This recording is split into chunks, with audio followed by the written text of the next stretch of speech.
At 3:12 a.m., satellite imagery confirmed what many analysts had feared, but few had expected. A column of 87 North Korean tanks secretly transported to Russia and redeployed in the Donbass had crossed the border under the cover of darkness. The armored force moved steadily, its headlights dimmed, guided by Russian artillery spotters and drones circling overhead. But was this a flawless advance or was a deadly trap waiting? Comment with the number 1 to join us as we uncover the dramatic story of one of the most brutal battles in this conflict. To the outside world, this appeared to be just another reinforcement effort, another attempt by Moscow to push deeper into eastern Ukraine. But what no one knew, not even the North Korean crews, was that they were heading straight into a trap that Ukraine had been preparing for weeks. The tanks moved in 3 tight columns carefully arranged to defend against ambushes.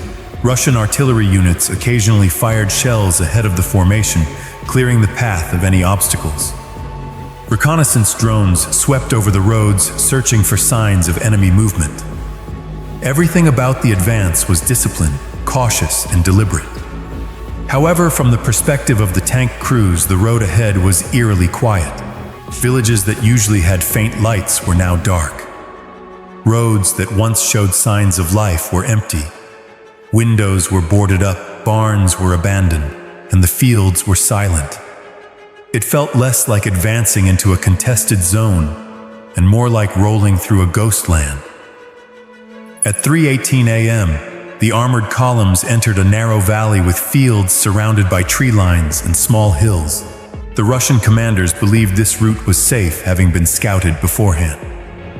The tanks continued forward, their engines roaring, their treads grinding the frozen earth. To the crews, everything seemed too easy. The radios crackled with confident voices. They weren't expecting much resistance.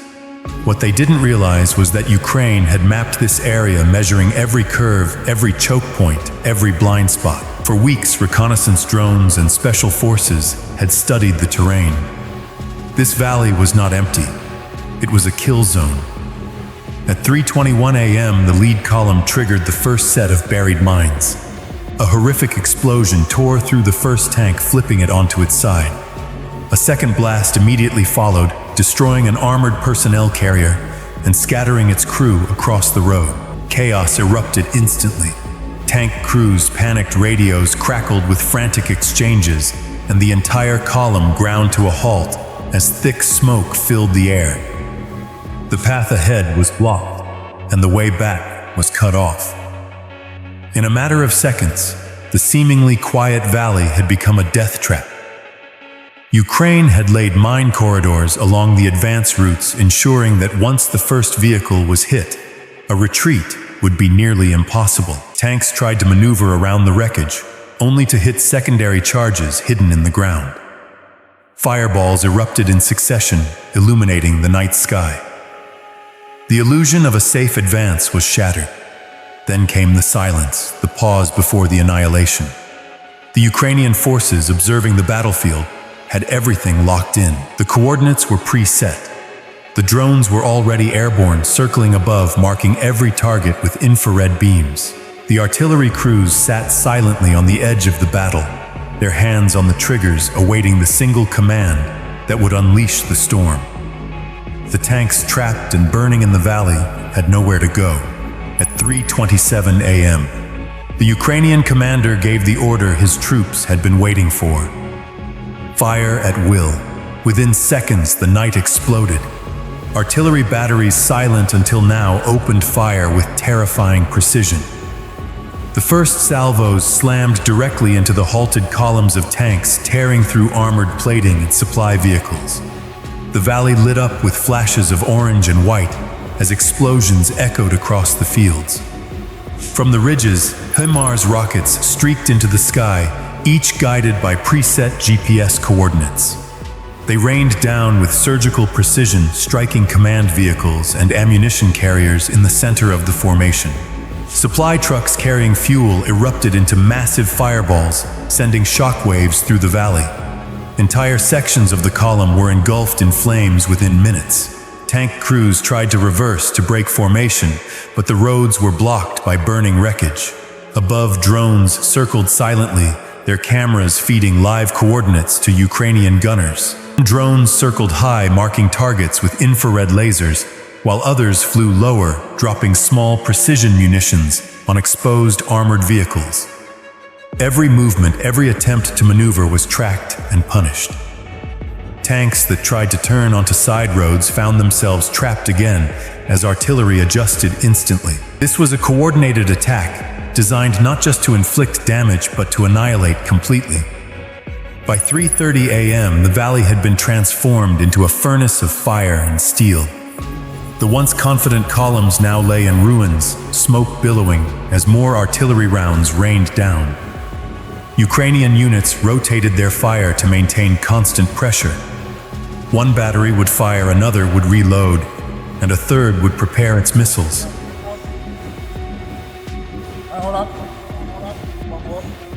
The entire trap was rehearsed, coordinated down to the minute.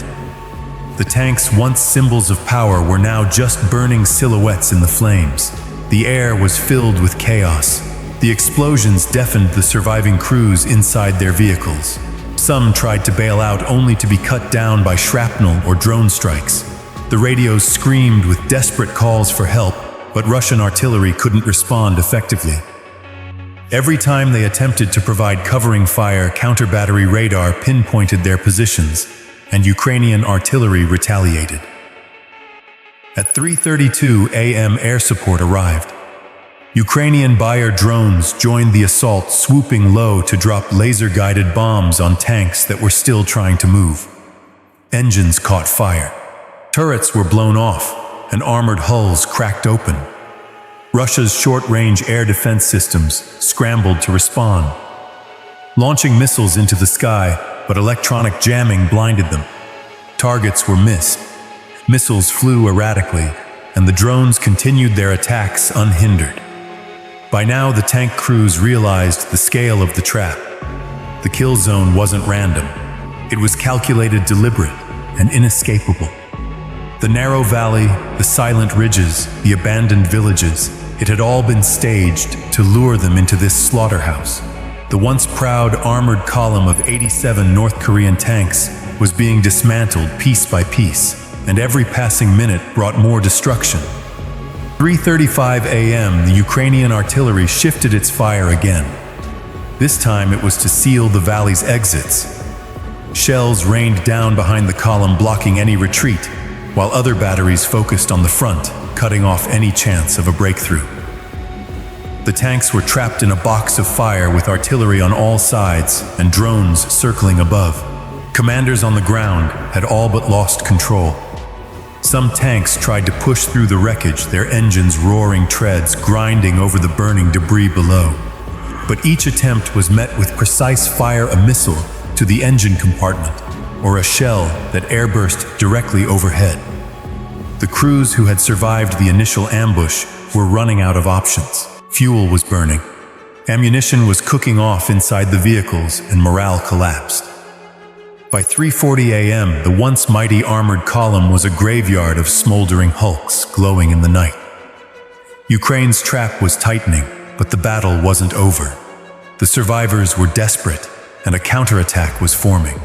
By 3:42 a.m., the valley was ablaze, but not all 87 tanks had been destroyed. Dozens still had running engines, and their commanders gave one last order: form a breakout line. The remaining tanks surged forward, their guns firing wildly at the ridges, hoping to clear a path. Engines roared, treads crushed the debris below, and turrets fired into the darkness. For the crews, there was no other choice: stay and burn or fight their way out. The counterattack began with a lunge. A cluster of tanks tried to push through the front, their shells slamming into the ridge where Ukrainian artillery observers were hidden. Others turned their guns toward the tree lines, spraying machine gun fire to suppress potential ambushes. Smoke rounds were fired to conceal their movement, creating a thick haze across the valley floor. Under the cover of smoke, the tanks pushed forward, determined to break the encirclement, but Ukraine was prepared for this moment. Hidden along the tree lines, small anti-tank teams had been waiting in silence. Armed with javelins, N-laws, and Stugna Ps, they had held their fire until the tanks were well within range. As the survivors attempted their breakout, the valley lit up again. This time it was from shoulder-fired missiles streaking across the fields. A javelin locked onto a moving tank, striking from above and detonating its ammunition stores. An N-law fired from close range, tearing another vehicle apart in a fireball. Within minutes, the counterattack stalled. The survivors fired back in desperation, their guns blazing into empty tree lines, but they couldn't hit what they couldn't see. The Ukrainian infantry worked in pairs, relocating after each launch, striking from new angles. Every time a tank tried to maneuver, another missile slammed into its flank. Engines were blown out. Turrets were ripped from hulls, and the burning hulks piled up. By 3:47 a.m., the kill zone tightened further. Ukrainian artillery re-engaged once again, saturating the valley's exits. The barrages blocked every escape route, collapsing bridges and cratering roads. Drones circled above, laser painting the remaining armored vehicles for precision strikes. Bayar drones swooped down again, dropping small bombs on tanks stuck in the mud or blocked behind wreckage. Every attempt to flee was cut short with ruthless efficiency. The radio traffic from the trapped formation grew more frantic. Some crews begged for artillery support. Others called for air support, but Russian coordination had collapsed. Electronic jamming cut off communications, and counter-battery fire silenced Russian guns that tried to respond. The North Korean crews, many of whom had never fought in this environment, were isolated and overwhelmed. By 3:50 a.m., the counterattack had collapsed. The tanks that had lunged forward were now gone. Smoldering wrecks littered the valley floor. Survivors abandoned their vehicles, fleeing on foot toward the ridges, only to be met by drone surveillance and Ukrainian infantry advancing behind the bombardment. Some crews tried to hide in ditches or barns, but Ukrainian forces moved forward methodically, clearing the area with disciplined fire and capturing those who surrendered. The kill zone was complete. The valley that once held 87 tanks was now a battlefield of destroyed vehicles, burning craters, and the remnants of a failed counterattack. Ukrainian forces hadn't just stopped the assault, they had crushed it completely. But the trap had not yet fully sprung. The final blow was about to fall, and by dawn, nothing of the armored force would be left intact.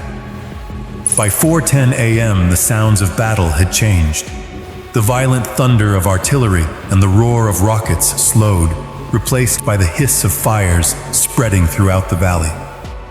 The once disciplined armored column of 87 North Korean tanks was gone.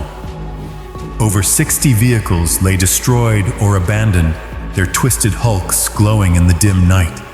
Turrets had been blown clean off their chassis. Black smoke coiled into the sky, and the scorched earth was littered with debris. The survivors, those who hadn't died in their vehicles, had scattered. Some fled into the tree lines. Some surrendered, and others ran back toward Russian positions with no vehicles left to fight in.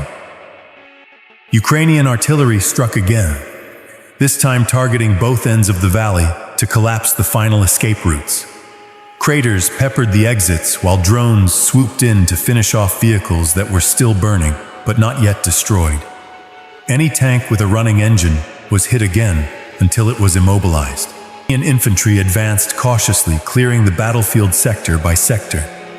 Small arms fire echoed as soldiers encountered survivors hiding near barns or in ditches.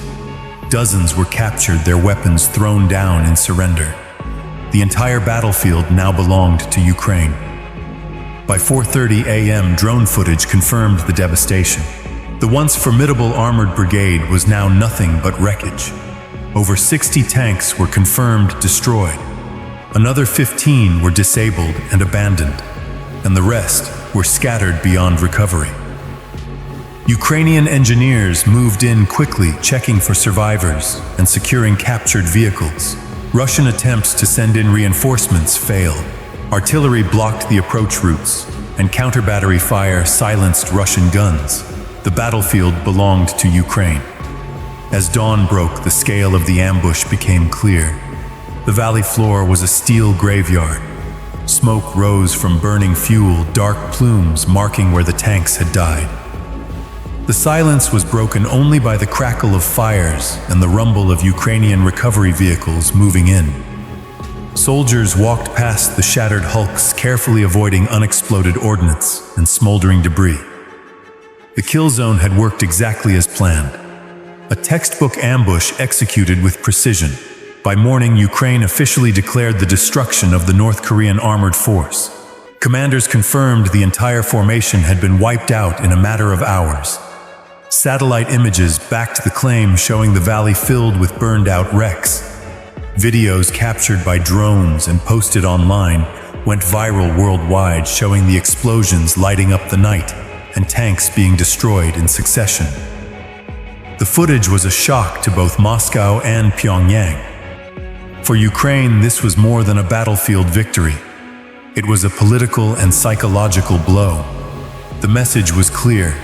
Foreign reinforcements, no matter how numerous or well-equipped, would meet the same fate. Ukraine had proven it could turn an enemy's strength into a weakness with preparation, patience, and precision.